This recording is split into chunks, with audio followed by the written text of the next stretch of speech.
kisah nyata di masa lalu. Kami sering baca yang baik-baik masalah saleh, saleh di masa lalu. Ada orang seorang hamba rajin sholat. Ini sahih riwayat, sahih. Rajin sholat, rajin sholat. Tapi yang menarik bertuliskan, ya, ketika malaikat itu mendapat informasi, harus bertuliskan. Ini termasuk bagian dari api neraka. Perhatikan ya, nanti terkait juga dengan hadis. Kalau Anda baca Al-Arba'in, hadis yang keempat itu, ya, terkait dengan bab takhir. Bagaimana kemudian ikhtiar seorang hamba itu, ya, menjadikan dia berubah dari salah menjadi salah dan sangat dicintai oleh Allah. Oke? Maka apa yang terjadi? Bapak Ibu sekalian, tiba kemudian di mana ikat itu? Ini kisah sahih. Lalu menyampaikan kasihan pada orang itu kelihatannya ibadah tapi tertulisan di neraka. Maka disampaikan dengan cara yang Allah Maha. Kamu kok terus-terusan sholat? Padahal belum tentu baik di mata Allah. Belum tentu menjadi bagian dari. Tadi kan jawaban. Tujuan saya sholat karena surga Allah. Tujuan sholat ini bukan karena saya dipandang baik atau buruk, tapi tujuan sholat ini saya mengabulkan Allah. Tapi kan, karena itu ingin berbicara bagi seseorang seperti orang. Jadi kalau ingin bertobat carilah Allah. Yang penting yang dibawa terus bertobat sampai merasakan kenikmatan tersebut. Itu maksudnya. Itu keluar kalimat itu yang puncak aras itu yang dijadikan dalam pelajaran bahkan pada anak-anak untuk mengenal bagaimana mudah bagi Allah membuka, merubah, memutar mudah. Tapi Allah memberikan pelajaran bahkan di alam malaikat bagaimana kasih Allah. Begitu kalimat apa yang terjadi? Maka berubah dari aras tempatnya jadi aras. Jadi wes berubah jadi apa? Ahli. Padahal Allah itu maha mengetahui, gampang aja tinggal dirubah di surga tidak.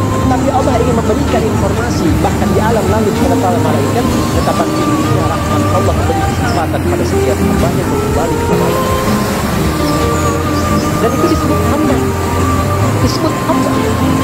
Karena itu Allah begitu mencintai ketika ada pelaku maksiat, dia ingin taubat, itu dicintai dan statusnya naik lebih tinggi.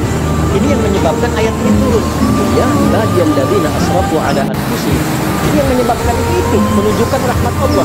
Hai hamba, betapa besar kemampuan dosa. Semakin masih hidup tiba jatuh, jangan pernah putus asa mendapatkan rahmat. Sebagai rahmat. Rahmat di sini mencakup rahmat dan rahmat Allah Subhanahu. Karena itu kalau Anda termasuk yang salah saya, jangan malu untuk kembali. Kalaupun malu dilihat orang, Allah menyiapkan tempat yang tidak semua orang bisa datang ke situ. Mohon kita sobat dua rakaat.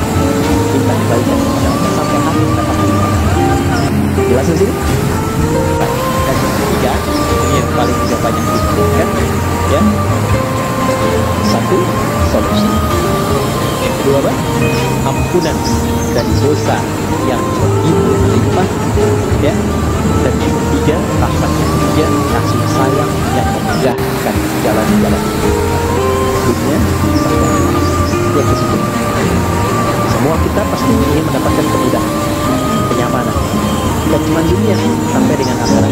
Kasih Allah yang memberikan kemudahan dunia disebut dengan Rahman, kasih Allah yang memberikan kelapangan akhirat disebut dengan Rahim. Itu kita baca setiap hari. Bismillahirrahmanirrahim. Maka ketika masuk ke dalam masjid, mohonlah kepada Allah satu dari tiga. Kalau ustadznya belum datang, manfaat besar. Boleh jadi banyak permohonan, tapi lekatkan di situ. Dan di situ bikin peluang terbesar untuk mendapatkan apa yang kita inginkan. Jadi, begitu Bapak Ibu mendapatkan satu dari tiga itu keutamaan bukan? Keutamaan bukan? Hah? Istimewa tidak? Dalam bahasa Arab, sesuatu yang istimewa, sesuatu yang utama disebut qadrun namanya. Makanya Sulaiman alaihissalam ketika dipuji karena hebatnya, istimewanya, bisa menaklukkan awan, ya kan? Sebelum songgoku dan songgohan dengan awan kintonnya itu, yang fiksi, Nabi Sulaiman tuh betul-betul nyata. Tapi ketika dipuji apa yang beliau katakan? Ada min fadli rabbi qadrun.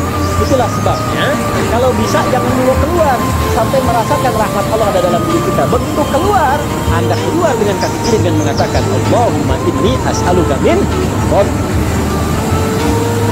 Ya Allah, saya ke masjid seperti apa yang Kau perintahkan, saya dapat. Saya memohon seperti apa yang Kau tunjukkan lewat Rasulmu, saya lakukan. Ya Allah, Engkau minta ini, saya kerjakan. Engkau minta berdoa, saya doa. Kau minta alirkan air mata, aku alirkan.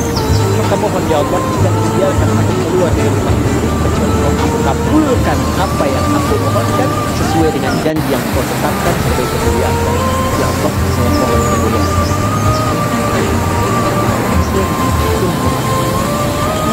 Jadi kalau mau doa itu jangan sekedar dibaca, baca bagus menjadi ibadah.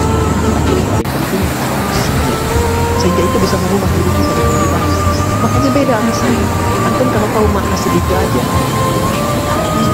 keluar dari ini sudah beda rasanya. Dan yang paling penting, ini baru mukadimah. Itu baik. Mulai. Jangan nangis dulu, belum selesai. Mulai kita. Itu kan enak gitu lagi begini itu. Kenapa dapat sesuatu? Itulah Islam. Islam itu bukan saling berarti muslim, bukan hanya sesuai dengan eranya, tapi memberi solusi dari setiap keadaan kita. Punya tata nilai.